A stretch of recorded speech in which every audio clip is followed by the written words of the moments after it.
Hello mga sangkay! Welcome back to my channel. Ito po muli ang inyong sangkay na sa Sangkay Loans muling nagbabalik. Kumusta? Kumusta kayong lahat? Sana nasa maayos na kalagayan ng lahat. Mapa dito sa Pilipinas or sa mga nasa ibang bansa, dobling ingat tayo, no? So mega love shoutout sa inyong lahat. Sa Team Sangkay Original, Team Sangkay Sponsors, Team Kalingap, Kuya Val at Edna, Kalingap Rob. Sa lahat ng aking mga followers, supporters, and subscribers, sa mga lolos, lolas, FWs, and PWDs. Mega love shoutout sa inyong lahat. And of course, I love you all. Ayan. Mega love shoutout also kay Roel and Rachel. Sa Team Rochelle, through sa family. Team Kalingap, Kalingap Partners, Team Kaliwat. Sa lahat ng aking mga sponsors at sa lahat ng mga nagmamahal kay Sangkay. Mega love shoutout sa inyong lahat. So ngayong araw na ito, gagawa ko ng reaction video. Ito'y patungkol sa bagong grupo na tinayo ngayon ni Kalingap Rob. No, meron akong video clips na papapanood sa inyo. Patungkol ito dito sa bagong grupo na tinayo ni Kalingap Rob. Itong video clips na ito, galing ito doon sa live ni Kuya Val nung nakarang araw. So, panoorin natin ito. Then after natin na mapanood, magbibigay ako ng opinion or kuro-kuro patungkol dito. Tara mga sangkay! Panoorin natin. Sa team ni Kalingap Rob, andyan si Ninang. Si Ninang ang nag-ano dyan. Inuusig niya yung mga pasaway ng mga keyboys, staff. Iwan ko lang sa reactor kung kaya niya. Kay Roel ba mayroon bang gano'n na sumagay, wala, di pa man sila kasal, no? At wala pang ninang. Sino yung mga, dyan? Si Bobby TV ba? Hindi si Bobby TV 143. Hindi. Sino yung mga nag-aayos dyan sa pag may problema sa Team Rochelle? Pag may mga ganong usapin, mayroon bang namamagitan dyan? Ang alam ko, sila di Donut ay. Basta alam ko po, kaya Kalingap Rob, Marilyn TV, yan. Wala na kasing merd. Wala nang merd kaya wala nang magpupuna pag may mga ganong trouble. Wala na. Sa akin naman po dito, ako na ang nagsasabi sa kanila at wala mamang pasaway sa akin dito. At si Lina Barbose, magkatam din pala itong dalawa, no? Lina Barbose at Marilyn TV. Dapat may mga taga-bantay. Pag may mga nagbabantang malakas na lindol at malakas na bagyo, dapat malayo pa lang, na agad para huwag na matuloy. Kasi pagka ganyan, walang mga nagmamasid, walang tagapuna, talagang yan, magmalay ka na lang yung grupo nila,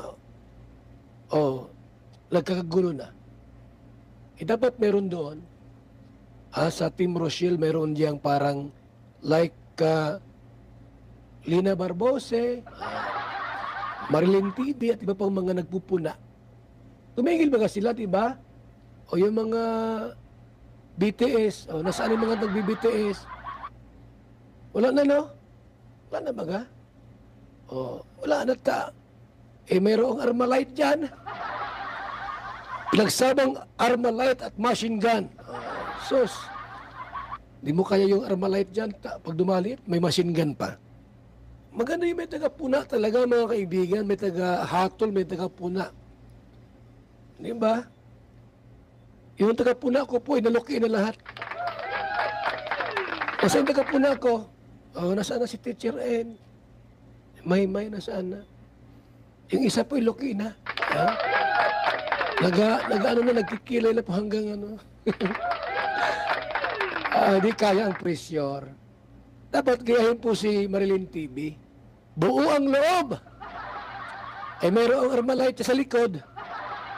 Machine gunner po yan. Kayo yung machine gunner? Di kayo titigilan niya pag hindi kayo sumunod. Talagang may bomba pa yan. May machine gun may Armalite pa, may bomba pa. May Eh walang ano, walang parang ganun kay Roel dun sa team. Walang machine gunner. Kaya minsan po, lumalabas yung issue. Wala pong nagko-control. Dapat may ganun like Marilyn TV. Taga-puna. Taga-bantay. Pag may mga pasaway, minamachine gun.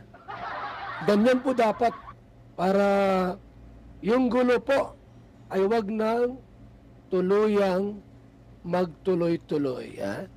Palapakan natin yung team nila. So yun mga sangkay, atin napanood na yung video clips na aking kinuha. Ito mula doon sa live ni Kuya Val nung nakaraan, no? Napag-usapan kasi ito dito, yung patungkol dito sa sa bawat grupo na kung sino yung mga taga-puna. Ito nga mayroong biglang nagkaroon ng grupo ngayon si Kalinga Prab dahil nga ito sa nangyari doon sa kay Ruel, sa Rochelle na sa inilabas na Borloloy's thinking na issue patungkol doon sa Rochelle, no? Sabi nga ni Kuya Val, walang may taga-puna doon sa grupo ng Rochelle. So dito si Kalinga Prab nagkaroon ng grupo na itinalagan niya ito si Marilyn TV at saka si Lena Barbose, no? Sabi ni Kuya Val, ito yung mga taga-machine gunner. Machine gunner ng team ni Kalinga Prab.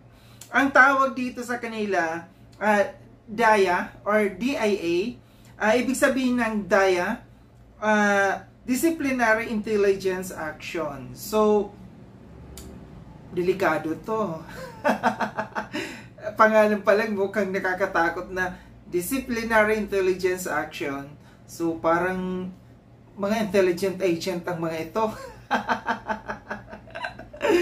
Oo, kailangan talaga. Totoo yung sabi ni Kuya Val na kailangan bawat grupo merong taga-puna, taga-machine gun, no? Dito sa mga kasi nagkakaroon ng issue na dito sa loob ng community ni Kalinga Prab patungkol sa mga K-boys na medyo nagiging pasaway na, no? Yung mga BTS, hindi na iwasan talaga na yan yung problema noon pa yung BTS. And nagkaroon, di ba, sa kay Dr. Love, yung patungkol sa palipad, yung mga nangihingi ng palipad. So, nagsalita rin patungkol dito si Kalinga Prab. So, inagapan niya na magkaroon ng taga-puna dito sa grupo niya at itinalaga niya dito si Marilyn TV at saka si Lena Barbose. Alam natin din, no, na maraming hindi nakakagusto kay Marilyn Pablo. Dito ang mga bumabatikos kasi dito kay Marilyn TV, yung mga viewers or supporters ng Rochelle. Aminin natin o hindi na talagang binabash talaga ito si Marilyn TV ng mga followers or viewers ng Rochelle. Kasi iniisip nila na kinukumpara ni Marilyn TV yung group, yung community ni Kalinga Prab at saka ni Roel. So para bang pinagsasabong daw. So para sa akin naman hindi dapat, no. Wala namang ganon, no, na pagsabungin yung magpinsan si Kalinga Prab at saka si Roel. So nagkakaroon lang talaga ng hindi pagkakaunawan dahil dito sa mga yung iba na mga viewers or supporters. So maganda, ito nga yung gaya yung sabi ni Kuya Val na importante na merong mga machine gunners. Hindi daw tatantanan nito ni Marilyn TV yung mga grupo, yung K-boys or yung mga staff ni Kalinga Prab na mga nagiging pasaway. So, siguro naman, no, matatakot ang mga ito or irerespeto ng mga ng K-boys or ng mga ng staff ni Kalinga Prab itong dalawang ito, si Marilyn TV at saka si Lena Barbose. Sa kay Kuya Val, sabi ni Kuya Val sa kanya hindi na daw niya kailangan. Kasi yung kanyang itinalaga daw sumuko. si Teacher N, si Maymay at saka si Mara. Sabi niya yung isa dyan na luki-luki na.